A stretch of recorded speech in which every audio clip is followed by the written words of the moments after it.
social distancing, you say? The future is watching. Welcome to OpCode Virtual Summit.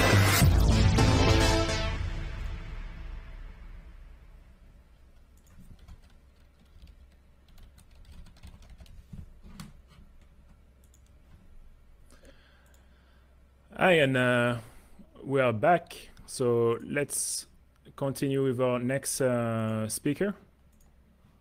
So let me check this thing here. I guess for next time, we probably need at least like 3 screens to get.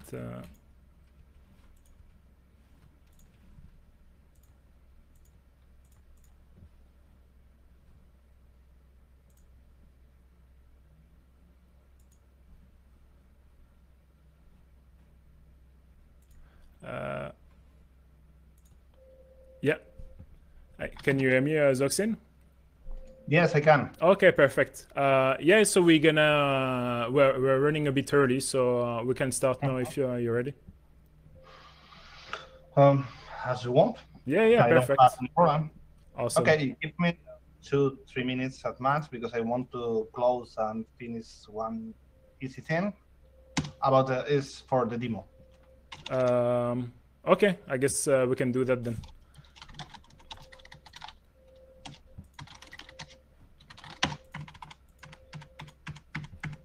Come on. Yeah. Where is it? Cool. Okay, I guess, yeah. Okay. Chart, where is it?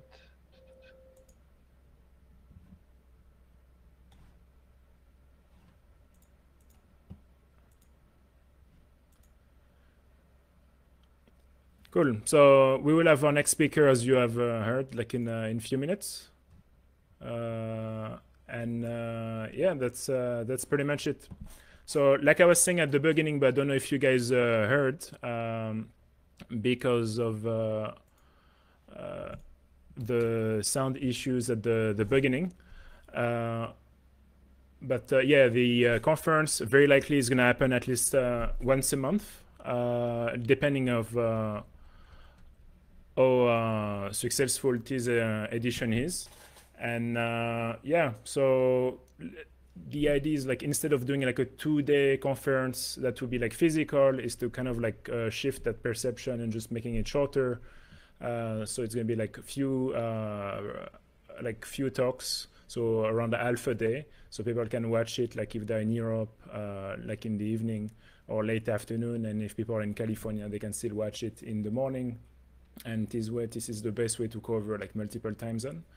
And instead of having something like which is like too long and takes too much time, we just have like half a day together. If there is any topic you would like to see in the next edition, don't hesitate to make a suggestion in the chat. And the call for paper, I think, is probably going to be the same link anyway, so feel free to apply for it. And yeah, then your talk may also get selected for the next edition. So I guess we are almost ready for the next talk. And let me unmute. Yeah, can you hear me now? Hi. Yes. Cool. Okay, let me just move your screen. Tac. Yeah. Can you see the presentation? Yeah, no, we should be able to see it. Yeah. Okay. Yeah, all good. Yeah, you can start whenever you're ready. Okay, perfect. So good afternoon or good morning, depending where are you. So I'm going to talk about a project I've been writing since last year. The talk is about how to recover as much as possible source code that we can compile by just clicking a button or running some script. So I will first talk about what is the problem that I wanted to work, what is the idea that I did and what I'm working right now, the prototype that I have, that I will have to drop and rewrite again because it is a prototype, and then talk about the future of this idea and about the tool that I want to write. So first of all, the problem. Often, for so many reverse engineering tasks, we need to extract pieces of codes from binaries to copy in source codes. It can be either simply global tables or something like that, for example, for encrypting algorithms, or it can be wall algorithms, or it can be many functions at the same time that we want to extract and put in our project for whatever reason. Some reasons that come to mind are, for example, compatibility, copying decryption routines from malwares, which is pretty common, doing recovery or reconstruction of lost source codes, or half automating porting of codes written in assembler to high-level languages. I know, for example, groups, the people that are trying to rewrite in higher level language, like in C, C++, old games that were written purely in assembler using Ghidra the compiler. Well, such a tool could help these guys. So, for example, talking about compatibility in this case, what I mean is, let's say that we want, or that we need to be compatible with some commercial software that is only available in binary form. So we do reverse engineering of that obscure algorithm that the software is using for that specific or rare file format that they invented. So what we can do is, after we reverse engineer it, we can either implement everything from zero by writing specifications from the reverse engineered piece of software, and then from the specifications write code. This is commonly done, or we can directly use portions of that commercial software directly into our software. Yeah, it doesn't sound very legal, but I'm ignoring legality here because legality is depending of the country where you are. And when we are talking about compatibility, it is even more fuzzy than it usually is. So I'm just ignoring it. And also because regardless of legality, it is business as usual in many areas. For example, antiviruses or commercial game cheats do it all day. So, for example, one of the samples that I said, copying decryption routines, is very common in the anti-malware industry to just copy even verbatim algorithms from malwares, for example, from a file infector, after reverse engineering them. Indeed, I have done this myself when I used to work for one antivirus more than once. So manually rewrite from assembler to C some routines that this some disinfection or whatever, and then write AB plugins with these functions that I wrote directly from assembler to C after cleaning this or that for some specific file infector. Like, I don't know, in my case, it was Sality back in the day. And I know people that have even directly copied raw assembler and put it in ASM blocks in their C++ files. Please don't do that ever. And if we are talking about legality again, well, I don't think that in this case, for example, malware authors are going to complain about their intellectual property being used anywhere, I guess. This is the top idea, or why I really wanted to write such a project, which is recovering or reconstructing lost source code. This is one of the top 10 most common reverse engineering tasks, I will say. And also, I believe that it is one of the top 5 most tedious reverse engineering tasks. So one example, let's say that we have some company that produce some specific software for some specific industry. Due to a disaster, that company loses all or part of the source codes for that specific software. So that company contracts reverse engineering services, so the reverse engineers can reconstruct from the binaries they distribute to customers the source code. This is more common than what you might believe, and you might think about it only happening to small companies, but it happens to all companies all around the world. It might happen to big companies and to small companies. I have histories about both of them. Well, with a bit of luck, in that case, for the reversers, they might be lucky enough to have some version with divine symbols, with like, I don't know, var for PDB files, so they have more information. But in most cases, you will have just raw binaries distributed to the customers. And it can be even worse. It can be even with some software protection measures, so you have to first crack the software. In this case, I'm totally ignoring also this example where the reverse engineers first have to crack the software. We consider that the tool that I'm going to talk about is when you already have reverse engineered your software and you want to start reconstructing the source code out of it. Okay, so there are other examples that I could talk about that for which we will need to extract some pieces of code from binaries to copy in our source code, but I think these are some good examples. So right now, the only part of the solution to this problem and what we all do is the following. We reverse engineer the software, whatever is our target, then we discover structs, enums, function names, etc., etc., and then we copy and paste directly from IDA or Kira to our source code. We adapt the code and clean a lot of the stuff, and we make it compilable for our specific project. Well, it can be done this way for small parts or for when we are copying, say, a couple of functions, something like that. But for big codes, let's say that we are recovering a full, I don't know, management application. That's not going to work. It's not feasible. We cannot start copying this function in this file, this function in this another file for, say, maybe 1,000 files difference that we shall have for compiling back to that management application. That's not practical. So this is my idea.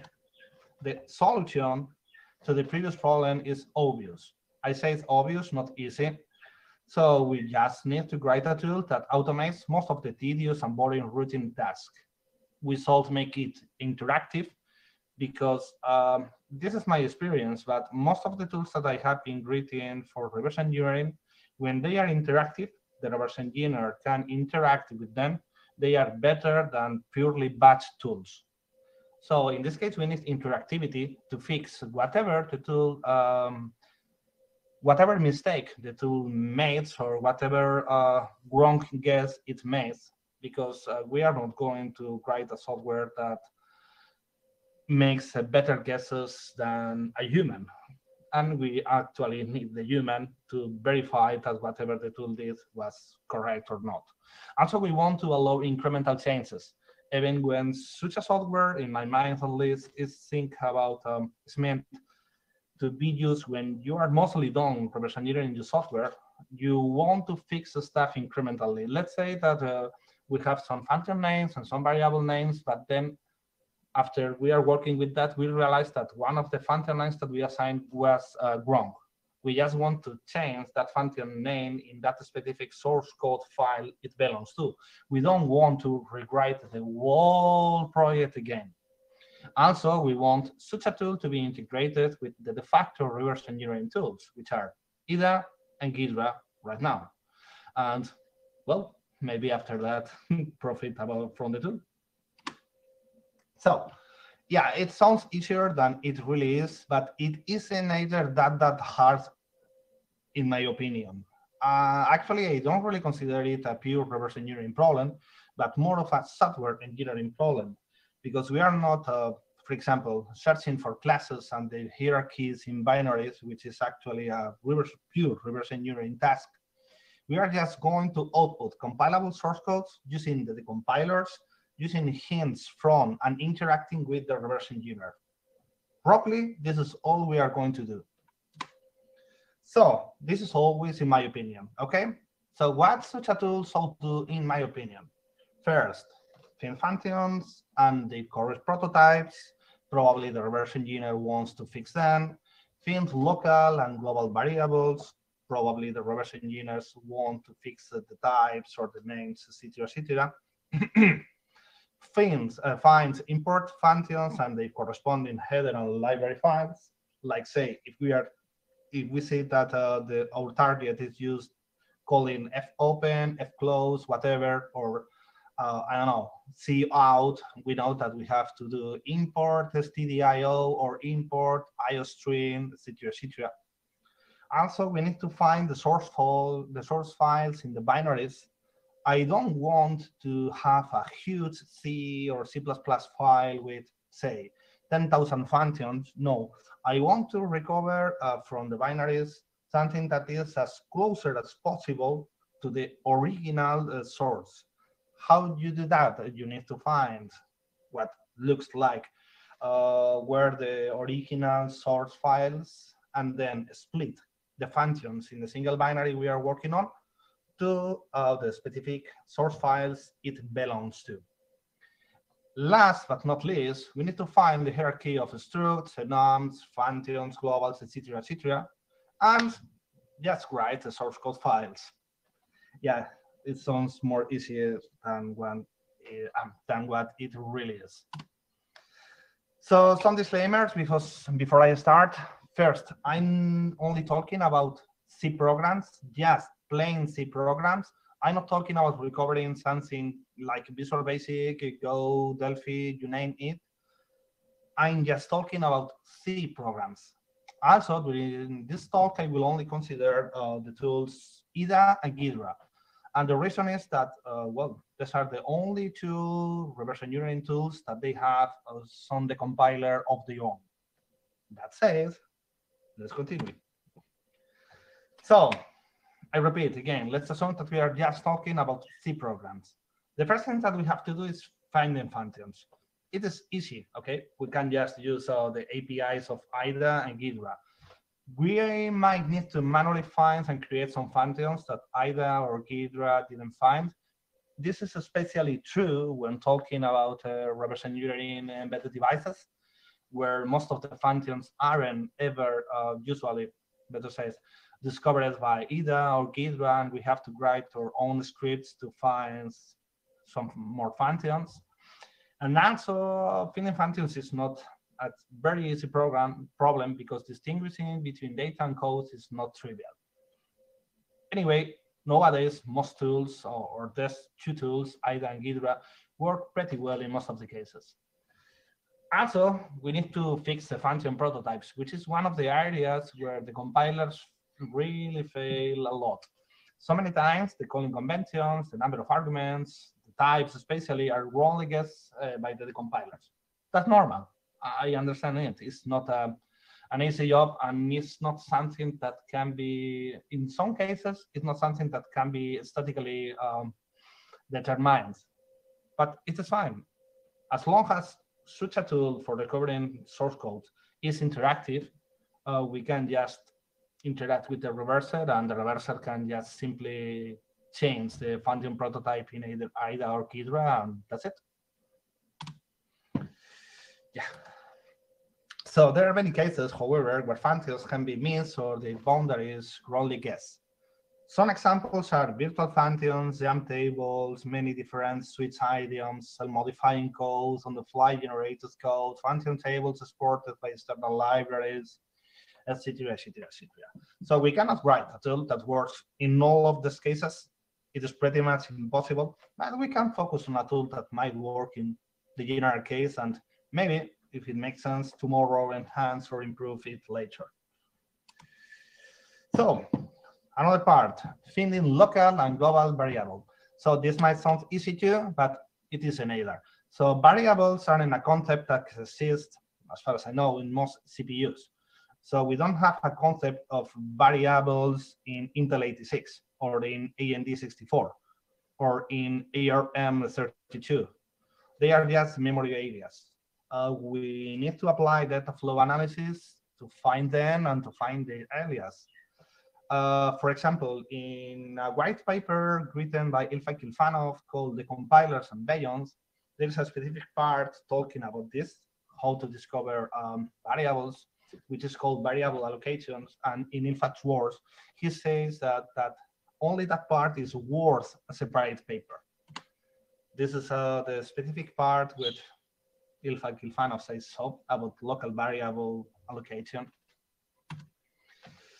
Fortunately, however, in many cases, for most of multiple targets, finding local variables isn't that hard, and that's not our job in most cases anyway, because it is the job of IDA, Ghidra. We just really need to fix things like assign proper types, map some variables that might be duplicated if we feel like doing so, etc., etc. Finding global variables, however, is usually more easier. We just, quoting just, needs to find references to memory addresses outside of the segment where the code is. This is one of the ways to search for global variables, or read, write memory references to outside of the current function's boundaries, because maybe we are targeting or representing a software that mixes data and code in the same segments. It's not very common, but it might happen. Also, distinguishing between constants and variables might be done by checking the permissions of the segment. For example, if it is read-only. In most cases, we don't really care. We can post a variable declaration with assigning some specific constant value, like, I don't know, const star char, some name equal, and quoted some string. And the compiler, when we are going to compile, is going to remove that variable and just put the constant in the raw data segment or wherever it is relevant, depending on the compiler. So in opposite to the previous case, this is, however, our task to determine if we are dealing with a constant or a global variable to output compilable source code. I think it is more readable when we are recovering source code to, for example, let's say that we are talking about a printf code, issuing or writing printf and quotes the whole constant than doing printf, some global variable, and declaring the global variable somewhere. So you have to go to that somewhere part and then check the global variable. I will talk a bit later on about how I have done that in my current prototype, but well, we don't really care about it. Okay, so finding external functions. There is another thing that we need to do is to find the external libraries being used and the runtime functions used by your target. For example, let's say that we are representing some piece of software that is using the functions create file A and the function sqrt. So depending on these functions, we will need to add the proper header files as well as the corresponding library files to link with. For example, if it is using create file I, we want to output source code files, including the Windows.8 header file. If it is using sqrt, we need to include the mat.8 header, and we also say somewhere that we need to link the mat library into our project. We can actually do it in an easy way. With easy, I mean, what I have done myself was parse the whole /user/include of my home Linux box and parse all the header files that I have in my Ubuntu box at home with clang and extract or generate some huge tables that I have in my prototype that says that function is used or requires that header file and that library file to be linked with. It must sound a bit complex, but it really isn't. It is the easiest part, I believe, of that project. So as I said, header files must be added to the specific source code files we are going to write that are using them. I mean, we don't want, if we know that in some specific file, like, I don't know, main.c, they are using create file A, we want to include Windows.8 in that main.c or cpp source file, but we don't want to include the same header again and again in other parts, in other source files that they aren't using that function or that header file. Okay. More. So finding source files in the binaries. Just this task by itself, I believe, is a well-researched topic. So it can be summarized or can be explained in another way. So how can we guess the object files boundaries and thus the source files boundaries in binaries? Actually, I know one guy that have done some research in this specific area. His Twitter handle is evm_check. And he has done at least in Recon, and I don't remember where else, probably in SummerCon, but I don't remember properly, a talk about doing so, which is called a Code Pirates Catalog, Recovering Software Architecture from Embedded Binaries. So basically, what they do is, when you are linking your project, you first compile your, like in the picture shown here, you first compile main.c to main.o, then matlib.c to matlib.o, etc., etc. And then when you are linking, usually in the order that you put the object files to the linker is how they are going to be in the final binary. They are usually in that same order. And doing magic that this guy is doing, it infers what are the boundaries of the original object files that were used to link together for your final target. So if we have the backend information, we can skip this step. But if we don't have the backend information to determine which function belongs to which object file or source file, we will need to do something like this to determine which source files are in our project and which functions or globals or whatever belong to which specific source file. Okay? More. So finding runtime functions. We also need to find the uses of C or C++ runtime functions, but basically to ignore all of them. We don't want to add, for example, libc, start main, or gmon start functions to our generated source code files, because this is something that the compiler, in this case, GCC, adds.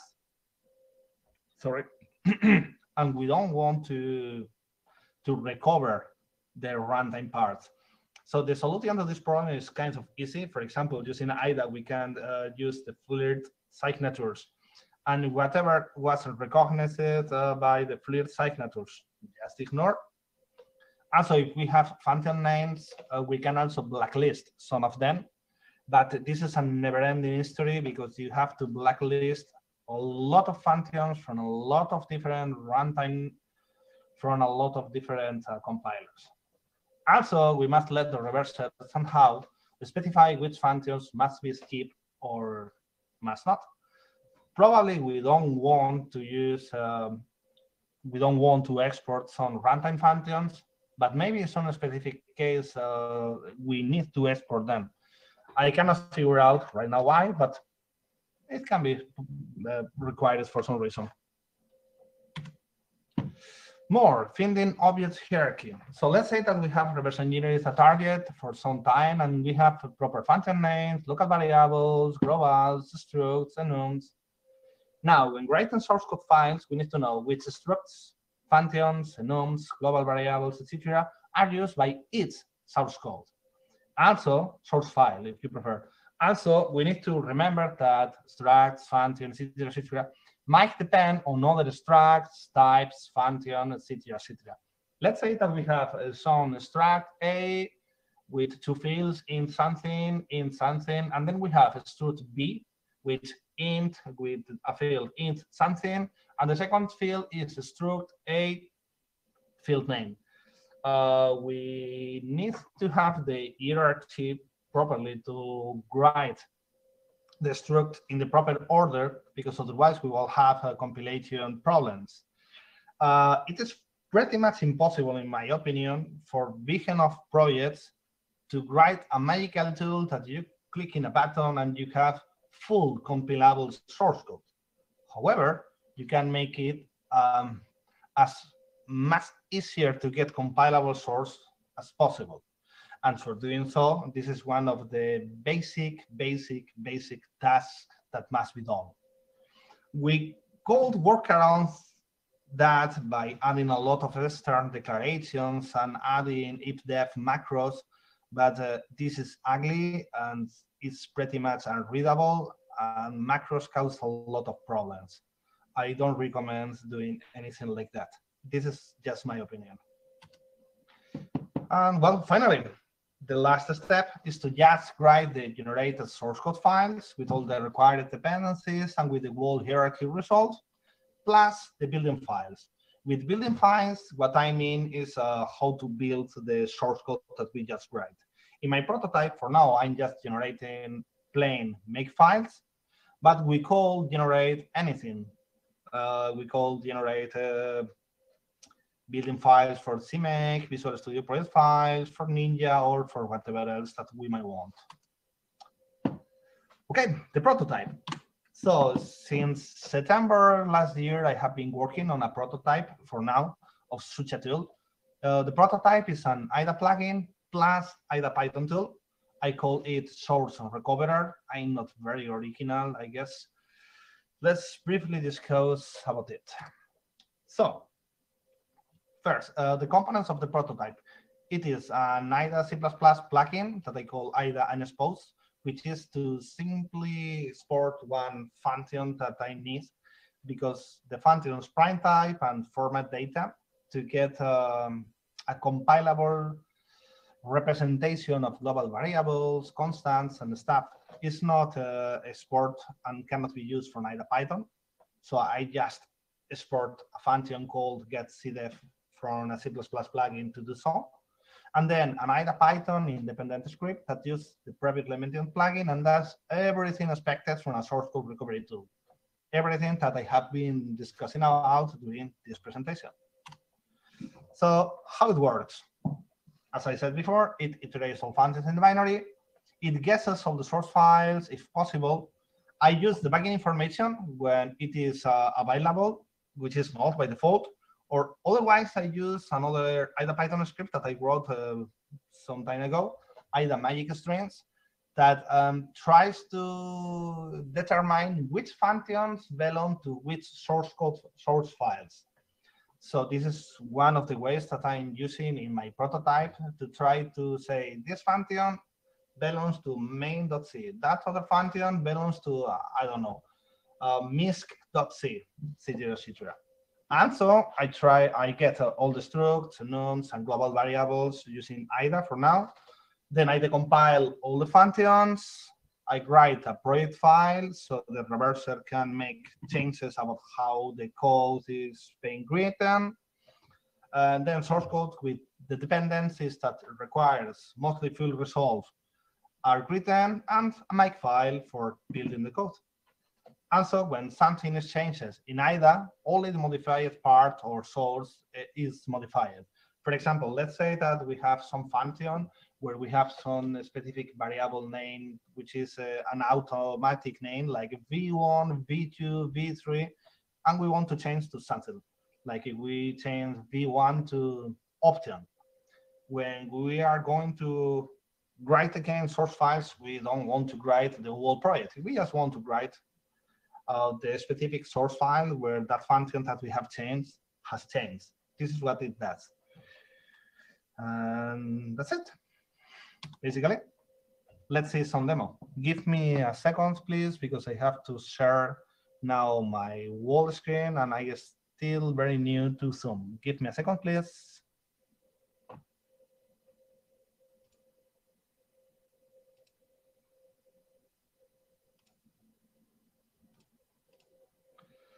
Just a second. Yeah, desktop sounds great.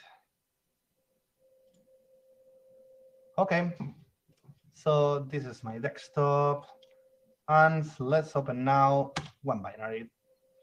Okay, so the binary I have opened right now is called CMD scan. It is actually the command line scanner of one antivirus, of Komodo antivirus. It is a very easy to reverse engineer piece of software, and I have many things already reversed here, but I haven't changed too many things. Okay, so what I'm going to do now is to just execute my script, which is that, recover, and see what happens. Okay, it has done everything it needed to do. It has treated first the project file, which is that one, CMD scan. This is the IDA's database name dot recover. We can open it here. Here's it. And well, this is a project file with many things. We will take a look to it later. And it says that it has written the following files in this directory. So we are going to go to that directory. As we can see here, we have the CPP file with all the functions, an auto-generated header file.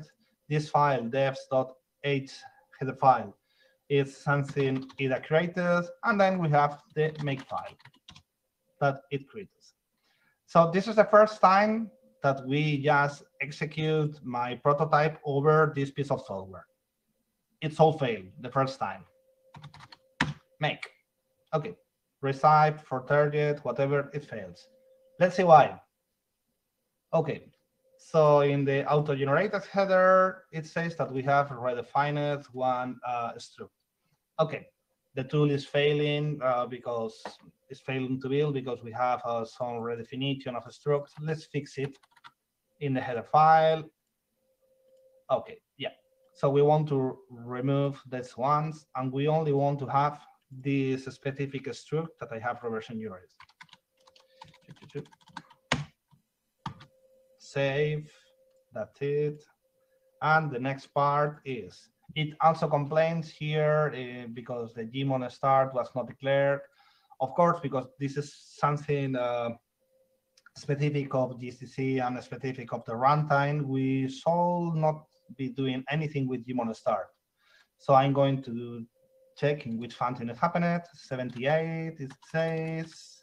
Let's go to it. Sorry. Yep. 78. And the function is that one. Let's go now to IDA. Here we are. So we don't want to export that function. How can we do that?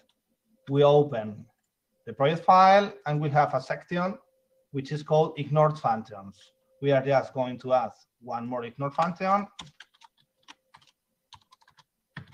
Okay, and run again. This is incremental, okay? Now we see that it is ignoring that function. It only wrote one source file. Well, actually, the only one that we have for that project, but if we had more, it will only output one, and then we can go again here. Let's do make. Source file now. Ah, yeah, okay. There is one more function that is failing. Sub, some address. Let's go here. Okay, this function is a thank function. By default, in my prototype, I ignore thank functions. However, as I said, we need interactivity, but because even when in most cases we don't want to export thank functions because they are automatically generated, maybe in some specific cases we won't. And actually, in this case, we want to do so. So what we do is in force as, there is a section called force as in the project file. We just add the function that we want to force to be added. Again, it is incremental, so we go here, we run again. Now we should have that function here somewhere. It is here. The only thing that I haven't done is to put the reference here in the header file, because the header file is only written once, unless we specify otherwise. Build auto-generated header. By default, it is only written the first time. And now let's go back again. We dump again the source. And then if everything goes OK, now we have working source code that we can compile, and the binary is working. It will not do anything because I don't have here the libraries that Commodore requires, but we just wrote a certain source. We just decompile it, literally, and generate this compilable source code from a binary without too much effort, I guess. 1 second, because I'm going to start again the presentation.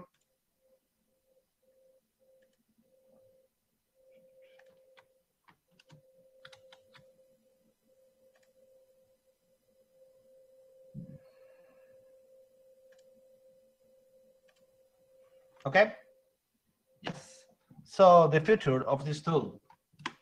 So the current tool is just a quick prototype. All the steps that you have seen I have done myself. Now, for this specific project, should be done automatically.